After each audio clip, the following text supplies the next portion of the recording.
Then let me briefly talk about a heat pump. So the motivating question of a heat pump is that, can you use the same device or same system to cool down your house in the summer and warm the house during the winter? Okay, so that is the main question. So now, if you really think about, how we can make the refrigeration cycle, okay, we have a compressor and we have two heat exchangers, but in terms of how they work, are exactly the same. So the condenser can be also, work as evaporator, or the evaporator can also be used as a condenser. So now, if you just, reverse the flow directions, then the condenser can be used as evaporator, and also evaporator can be used as a condenser. So that is, how can you understand the heat pump? So let's think about, how we run this heat pump during the winter. Again, during the winter, what you want to do is we want to make the inside the house warm. Okay, so so whatever heat exchanger that is inside your house should be a condenser, because condenser can dump heat to your house to make your house warm. So in that case, that should be a condenser. So in return, the heat exchanger that is outside your house should be an evaporator. Now we have a compressor and expansion device. So in that case, after compression process, your working fluid should go to the condenser, which is inside your house, and that rejects heat to your house. Then it goes to the expansion valve. Then it goes through the evaporator that is outside your house, and heat is observed from the cold winter outside to the evaporator to evaporate the working fluid before it goes to the condenser. Okay. Now, in the summer, what you want to have is that, we want to have an evaporator inside your house and condenser outside your house. So what happens is that, from the evaporator inside the house, your heat should be taken out from the house to the working fluid. And also this heat or more heat should be dumped out to the, hot outside through the condenser, okay, which is also at the outside space of your house. So now, by having exactly same system, so now let's say that we can change the flowing direction of your working fluid. So after compression, then instead of it going to the inside heat exchanger, it should go to the outside heat exchanger, which now works as a condenser. In that case, condenser rejects heat to the outside, then it goes to the expansion valve, and now it goes to the evaporator, which is inside the house. What happens in the evaporator is, again, heat can be taken out from the house. Then this working fluid can go back to the compressor and run this way. Okay. So only by changing the flowing direction, by using a kind of sort of dial or sort of kind of valve system, then we can use exactly same system for the heater in the winter or for the AC system for during the summer. So that is how we use a heat pump for kind of versatile use of modern house. Based on what we discussed about the vapor compression refrigeration cycle, what I'm going to do in this lecture note is to calculate very simple thermodynamic analysis of the cycle for ideal condition and the real conditions. Okay, so let's try to read this example 32-1, which is all about the ideal refrigeration cycle. Please give a pause of this video lecture and try to read this statement and think about how we can tackle this problem. And now I hope that you can easily come up with certain way to calculate this entire cyclic analysis, because except that is just a refrigeration cycle, all remaining steps that we have to go through should be exactly same as what you have done for other cycle analysis. So please read the statement. Okay, so now again, as I said, we are gonna we basically want to to calculate the thermodynamic analysis of the ideal refrigeration cycle. So the working fluid is a refrigerant R134A or R134A, okay, and that is in the under the ideal vapor compression refrigeration cycle. Then now we have low pressure at 0.14 megapascal and high pressure at 0.8 megapascal. So this pressure change happens by the compression process.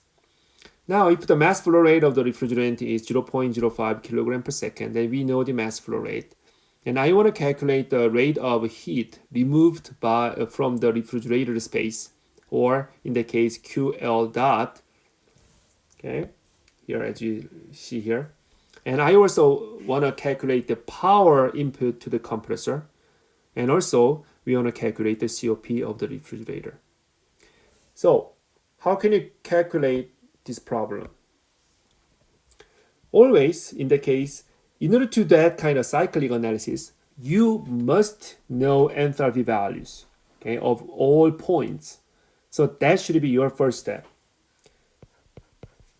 Now I want to calculate all the enthalpy values, H1, H2, H3, and H4. Okay, and the way that we find those values, should be to find the values from the table. Okay, and you're already very familiar with using the table to find those values. Then I'm not going to do it again myself. I just already found those values and summarized here. Okay, but let's repeat. Let's just go over how we can find those values. So at P1, which is given as 0.14 megapascal, and that is also saturated vapor. Okay, so let me write down. So that is another condition that we know is the saturated vapor.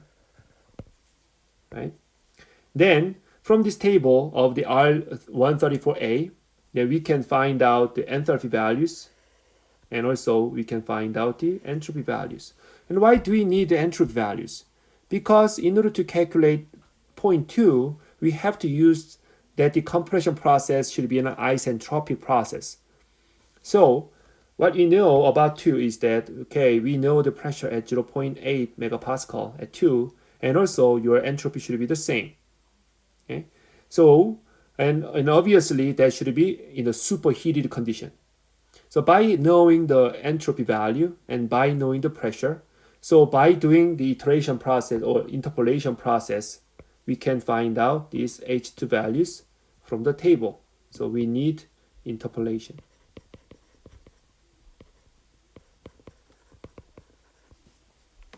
And now we go through the condensing process under constant pressure. So we know at 3 we have the pressure at 0.8 megapascal.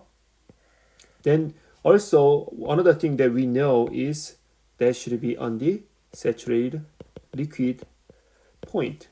So from the table, we also can find out the value of H3, which is enthalpy values of the the saturated liquid at 0.8 megapascal, which gives us 95.48 kilojoule per kilogram.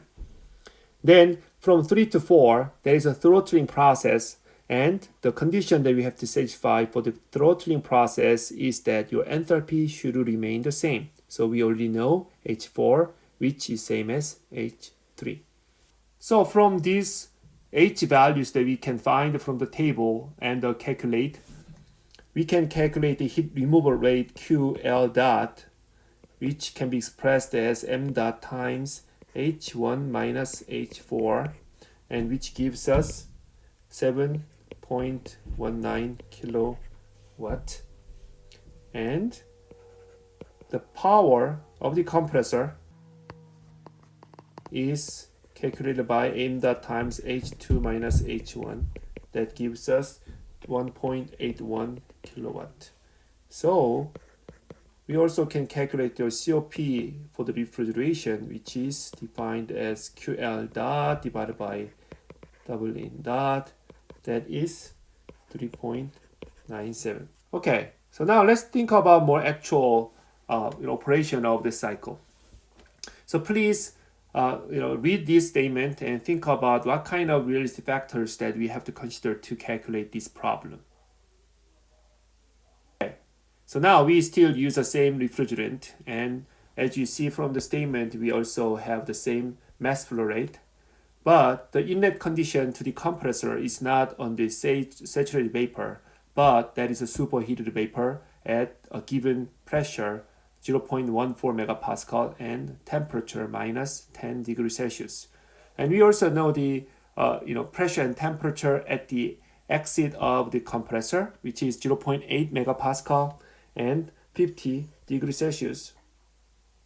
Then after condensing process, the refrigerant is cooled little more than the saturated liquid. So that basically given as the supercooled or the compressed liquid condition at 26 degrees Celsius and 0.72 megapascal. Okay, I really hope that you now know how to find out where this point is located, whether that is in the saturation point or supercooled or compressed liquid condition, by comparing the saturation temperature and the given temperature. Okay, and now that is throttled to 0.15 megapascal. So even though we have certain realistic factors to be considered, the way we do in terms of a thermodynamic analysis is still the same. We have to know all these enthalpy values, okay, from given conditions. Now, as state 1, which can be expressed in this test diagram, what you know is that this point is not on the saturation vapor point, but more likely superheated vapor point. Because we are already given the pressure and temperature, and it's pretty easy to find enthalpy values from those given conditions from the table. So that is here.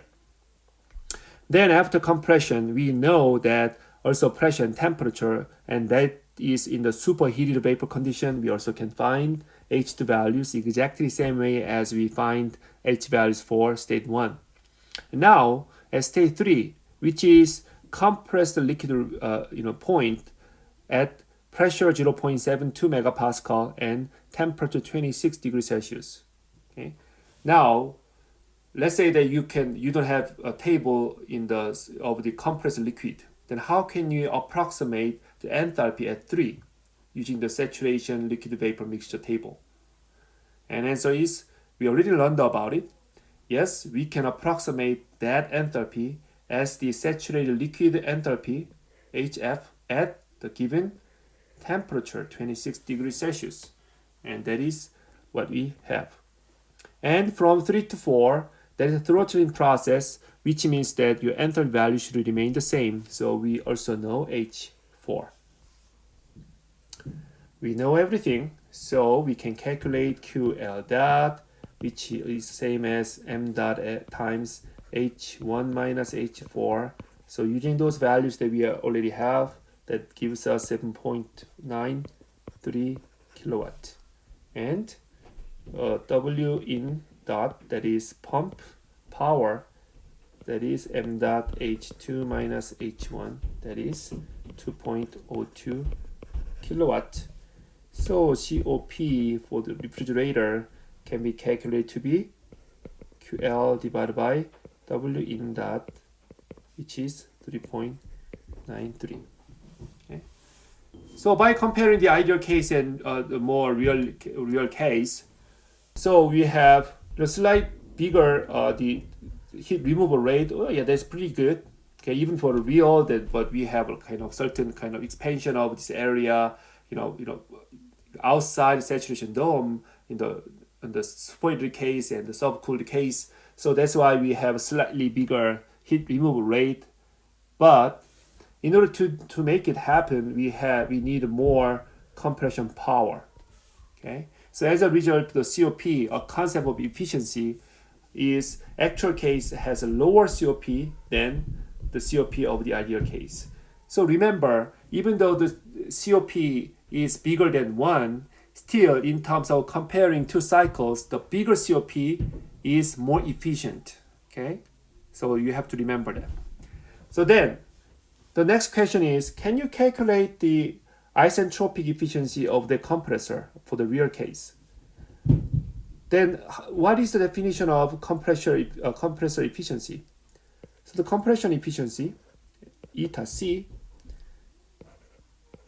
compares the compressor work for the reversible case divided by actual compressor work. Okay. So we know H1, H2, and H1 and H2, but how can you calculate H2S? So in order to calculate this H2S, what you have to do is, we find out this value at 0.8 megapascal, and with the same entropy as S1. Okay, so we can find out this entropy from the table at the saturated vapor condition, superheated condition at 0.1514 megapascal and minus 10 degrees Celsius, and we can find out this enthalpy at 1 from the table. And by having this entropy, and we have to do interpolation using the table at 0.8 megapascal in the superheated vapor regime. So I hope that you now should be able to do this. Then by calculating this H2S value, the final answer we have in terms of isentropic efficiency is 0.938 or 93.8%. This is a summary of what we learned for today's lecture. We learned about the vapor compression refrigeration cycle.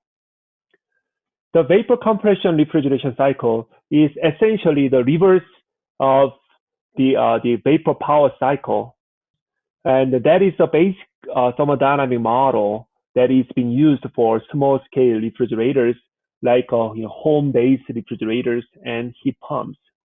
And this process is composed of 4 processes: compression, then heat rejection to a warm space, through the condensation process, and throttling expansion process, and heat addition from a cold space to be refrigerated by evaporation process. If you use the same cycle for the refrigeration, what you have to focus on is now the amount of heat added to the cycle, or the heat that is removed from the space that needs to be cooled. If you want to use the same cycle for heat pump, then we care more about the amount of rejection from the cycle to the outside, or the amount of heat that is supplied to the space that needs to be warmed. So we can calculate all these, the heat removal rate or heat addition rate, and also the power that we need to run the compressor to run this entire vapor compression refrigeration cycle. And we also can calculate the coefficient of performance, or COP. I have to emphasize that, we also, not only the vapor compression refrigeration cycle, we also have different refrigeration cycles, such as absorption refrigeration cycle, or so on, even gas refrigeration cycle. But at this moment, I think, that should be enough for us to understand better about how we can cool down certain space by using the vapor compression refrigeration cycle, because that's the cycle that we use most popularly. So this is the end of the refrigeration chapter, and that is the end of the semester's entire lecture materials.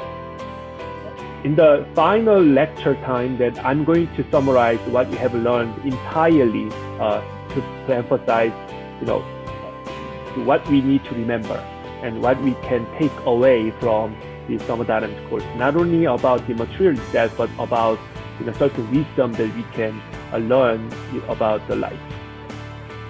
Thank you very much for your time and your attention, and I hope that you have enjoyed this refrigeration cycle greatly using this lecture.